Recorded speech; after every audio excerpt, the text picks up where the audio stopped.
Olá, tudo bem? Sou o Dr. Renato Leite, cardiologista.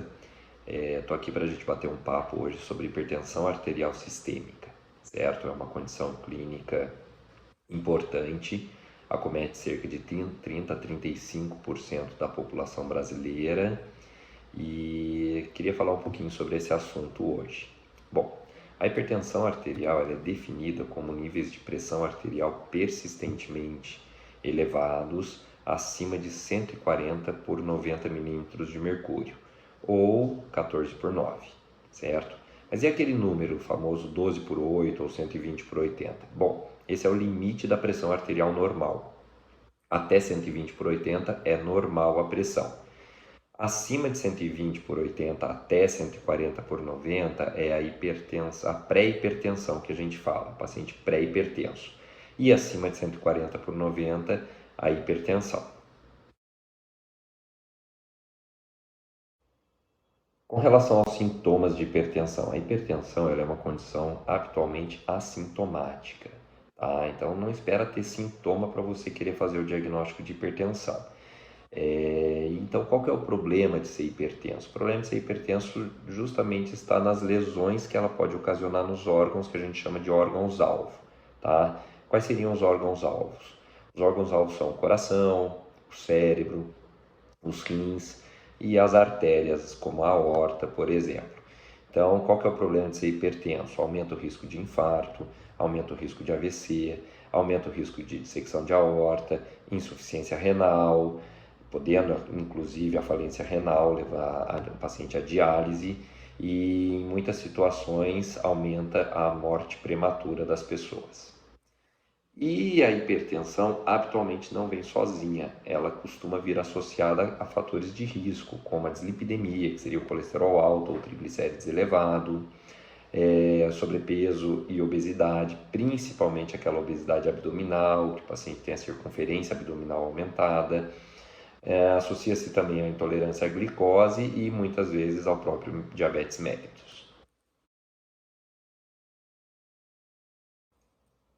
Quais são as pessoas que têm maior risco para ser hipertenso? Então, o primeiro fator é o fator genético. Se você tem pai ou mãe ou pais hipertensos, você tem cerca de 30 a 50% de chance de se tornar também um paciente hipertenso no futuro. A idade, como eu falei inicialmente, 30 a 35% dos adultos são hipertensos. Nem todos sabem disso, mas em torno de 30 a 35. Com o aumento da idade, isso vai aumentando. Acima de 60 anos, cerca de 65% da população já é hipertensa. Com relação à etnia, sempre se acreditou que os afrodescendentes tivessem maior tendência a ser hipertenso e hoje em dia a gente sabe que a hipertensão está mais relacionada a fatores socioeconômicos do que propriamente fatores étnicos. Outro fator extremamente importante que a gente vê muito na população é o sobrepeso e a obesidade. Isso é linear. Quanto maior o peso, maior o risco de hipertensão. Tá?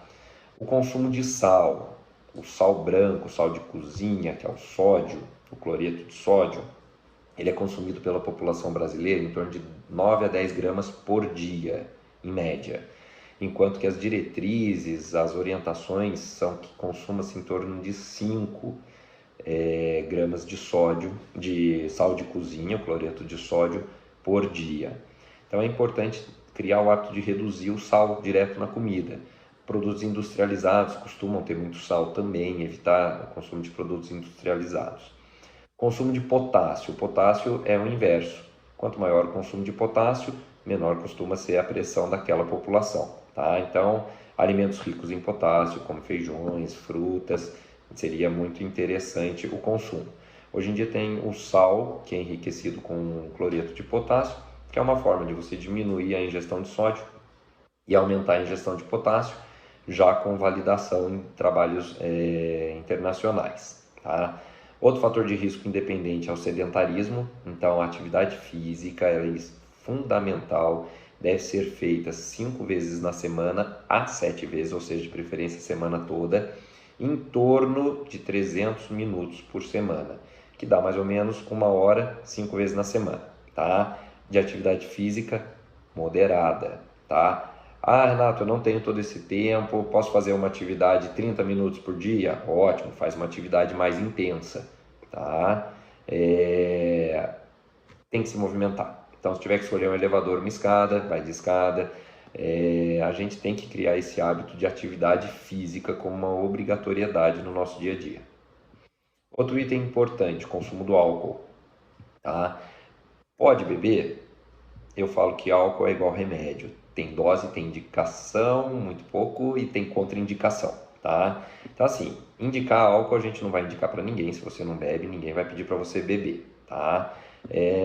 E contraindicar aí dose. Sim, se você for um alcoólatra, tiver uma doença hepática grave, uma miocardiopatia dilatada, alguma coisa, comorbidade, alguma doença, você estará contraindicado. Arritmias. Mas se você não está contraindicado, pode beber? Pode, mas tem dose. Qual é a dose que a gente pode beber? Os homens, em torno de 2 doses de álcool por dia. A dose depende de quanto de álcool tem na bebida. Se for cerveja, 2 latas. Se for vinho, 2 taças. 2 taças. Se for bebidas destiladas, 2 doses, tá? A mulher e homens mais magros, tentar limitar a 1 dose apenas.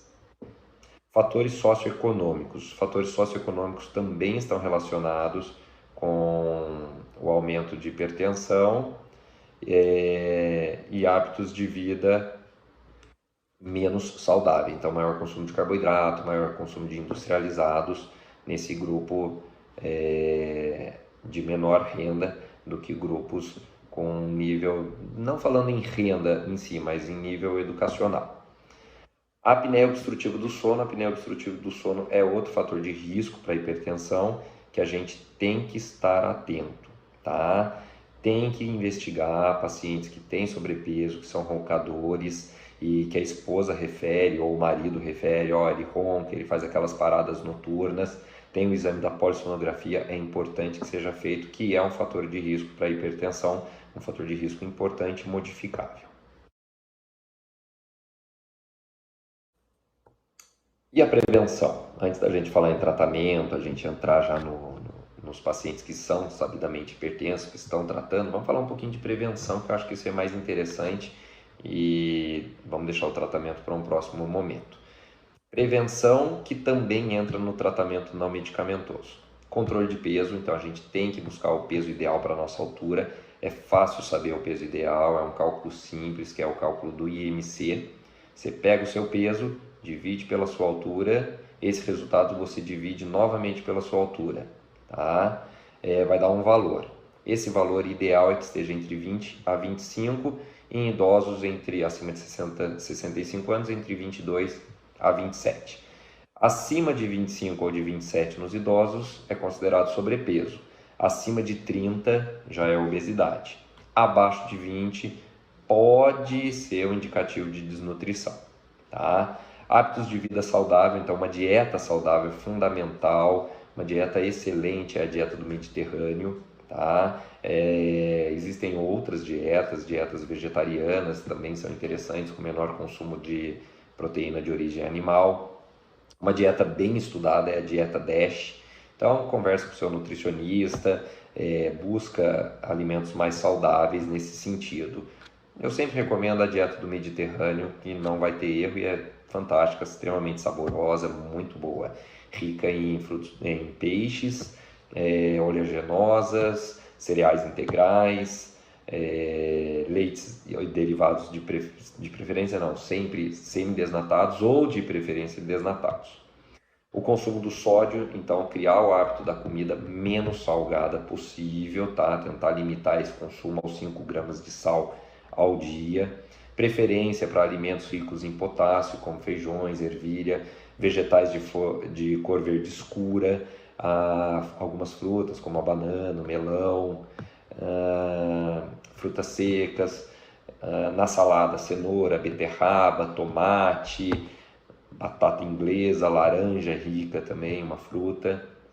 Atividade física eu já falei, tentar atingir os 300 minutos por semana, que seria 1 hora 5 vezes por semana, se não, no mínimo 150 minutos por semana. Se você não faz nada, começa com 150, começa de uma forma mais gradual e vai aumentando aos poucos, tá? O álcool eu já falei, já fui bem preciso, então 2 latas ou taças de vinho para homem, 1 lata ou taça de vinho para mulher. Se não bebe, não beba, tá? E se beber, não dirija. E com relação ao tabagismo, é sempre um fator de risco muito importante, que a gente tem que estar atento. Diversos problemas de saúde, entre eles a hipertensão arterial, e não temos o que falar, o tabagismo não é para diminuir, é para parar, tá? Se não conseguir parar, diminua, pelo menos, tá? Mas o ideal seria parar mesmo. Bom, era isso que eu queria falar hoje sobre hipertensão. Vamos estar numa próxima oportunidade falando um pouquinho sobre tratamento, sobre como lidar com a pressão alta em casa, o que eu tenho que fazer, se eu tenho que correr ou não no pronto-socorro, mas isso vai ser numa próxima. Muito obrigado, um abraço a todos.